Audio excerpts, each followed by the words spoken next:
Hey guys, welcome back. My name is Joe Ellis. I'm a commercial wedding and portrait photographer in Dallas, Texas, and today I want to talk about the Fujifilm GFX100s 102 megapixel resolution.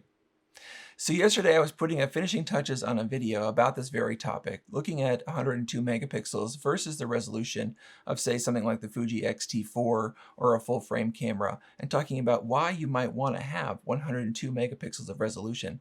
When I ran across another video from Chris Howe and the Dope Squad up in Canada talking about almost the exact same thing. They were comparing the 102 megapixel GFX100s to the 12 megapixels of an A7S Mark III from Sony. They made various prints, did some comparisons, and came to the conclusion that there was no reason to have 102 megapixels, that 12 megapixels was more than enough for any professional application.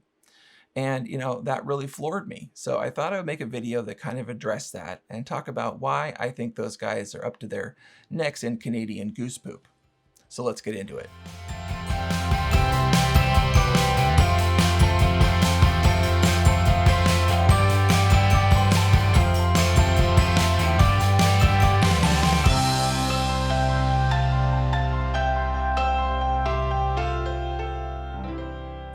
Okay, so I want to dispel one big myth that came up in that video, and I hear it over and over again on YouTube, and it always bothers me because it's a big piece of misinformation. When you print a billboard, typically speaking, that's going to be like 2 megapixels of resolution.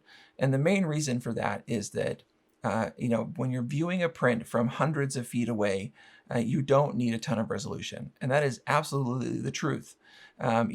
Typically speaking, the further away you are, the less resolution is needed. And the number of dots that they use to make up a billboard is only around 2 million dots. So that's around 2 megapixels of resolution.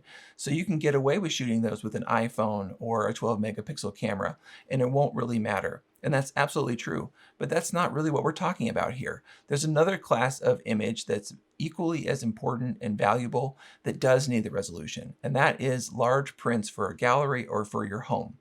In those instances where we're hanging prints on walls at large sizes, you will be looking at them from 2 or 3 feet away, and print resolution will make a big difference in the viewable image. So let's get into a little bit more detail on that. First up here, I'm going to show you sort of an academic representation of the different file sizes from some various cameras, just so you can get a quick look at what we're really talking about. So let's jump over to the computer really quick. Okay, so here we've got the GFX100s at 102 megapixels.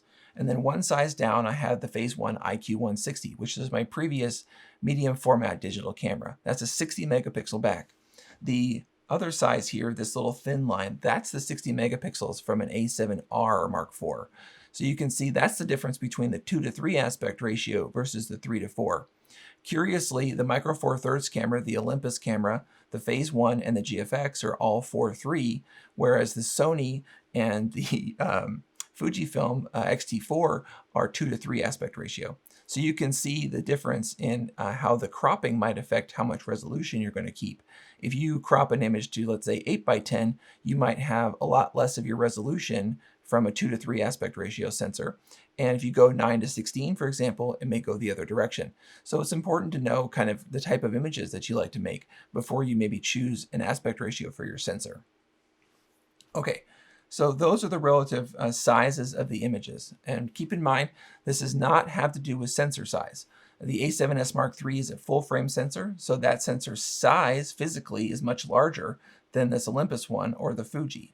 The Phase 1 sensor is a full frame medium format. Its sensor is almost exactly the same size as 645 film, so it's actually much larger than the GFX in terms of physical size. So we're looking at resolution, how many pixels make up the image, not how large those pixels are or how much surface area there is on a sensor. Okay, so with that aside, I just want to quickly show you what we're talking about in real life. This is an image from the GFX100s in the background, and on top of it here, I have a Fujifilm XT4 image. And you can see this is the full resolution of the XT4. This is how much I could crop into a GFX file and still have the same resolution as an XT4. So you can see that my daughter in both of these images is about the same size. So that's how much zooming you could do, for example, or cropping into the image and retain 26 megapixels of detail. It's also kind of curious to note here that if you take an image with the GFX100s at 32 millimeters, equivalent 24 in full frame, then you could actually crop all of the different focal lengths down to 56 millimeters and still have the same or more resolution than you would with an XT4. So I think that's kind of interesting. And of course, it's going to change with the lenses that you use. The XT4 lenses, for example, at those longer focal lengths, generally can probably get you shallower depth of field than a wide angle on a GFX. But still, it's curious to note and interesting to note that as you crop an image that's a GFX, you can still have a lot of resolution, a lot of quality resolution left over. Okay, let me close that real quick. Okay, now, what did I do next? So let me pull these 3 files down here. I made I prepped for 3 large prints. So the first one that I did was a XT4, and what I did was I just developed it from raw, try to keep this as even as possible, and I went ahead to image resize in Photoshop, and I made it 40 by 60, and then I did the same thing with the GFX file. And then I went ahead and used the new AI Enhance feature in Photoshop to give myself the quadruple resolution image file for an XT4 as well, just to test the difference between image size 2.0 resizing in Photoshop versus the AI Enhance in the raw conversion process from Adobe. And spoiler alert, not very impressed with the Adobe version right now. Okay, and then what did I do? Well, I didn't really want to waste a lot of paper here making 40 by 60 inch prints. So what I did was I went in and I made crop marks for an 11 by 14 section of the 40 by 60. So this allows me to look at a 40 by 60 print, part of a 40 by 60 inch print, and evenly compare the two, should they be printed at 40 by 60 size.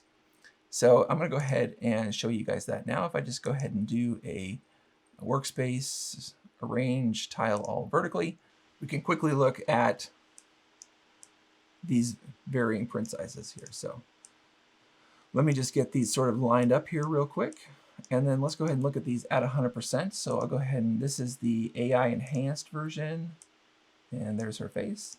And here is the image resize 2.0 from the XT4. So this would be how I would have done it in Photoshop normally. And this last one here, here's our GFX file. And I think it really easily shows why you would want to have a 102 megapixel image. Even here on screen, looking at this print resolution at 100%, just such that we would have it in an actual print, you can see that there's a massive difference between 102 megapixels and a resized 26 megapixel image when we go to 40 by 60. My 8-year-old was able to pick it out. My dog was able to pick it out. I could pick it out wearing sunglasses in a dark room. 102 megapixels is making a massive difference in the print sizes here. So I'm going to go ahead and call BS on this, whatever happened in Chris's video. And the main reason I think, again, is that depending on what you're taking pictures of, there's really not a great way for us to know what we're really looking for.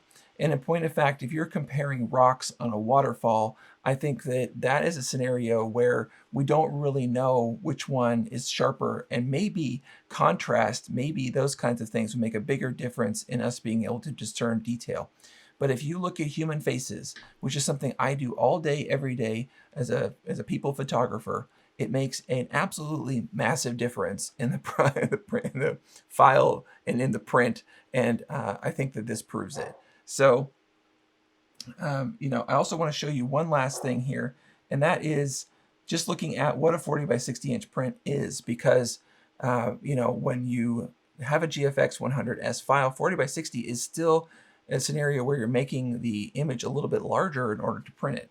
So let me pull that up here real quick.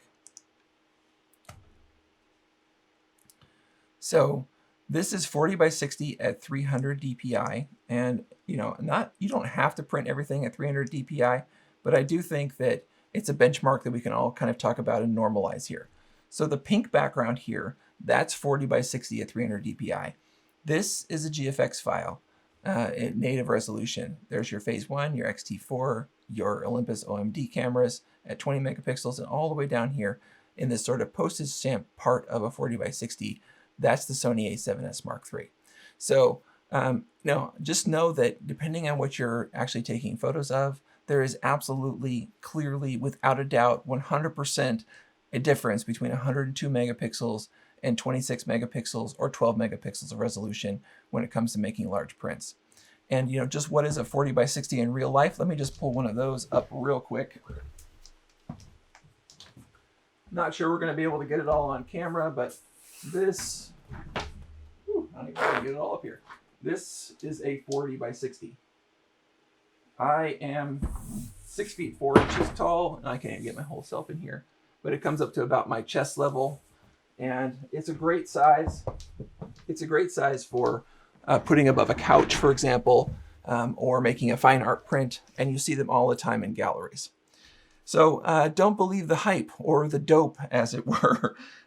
I didn't need to make this video, again, to prove this. I think that if you look at all the men and women around the world making a living, choosing these cameras as their best tool of choice, that's more proof than anything that I could show you today as to why 102 megapixels matters. But in case you were curious, interested, and you were thinking maybe they were correct on this, I'm going to go ahead and call BS. So thanks for watching. Please subscribe, and I'll see you on the next one.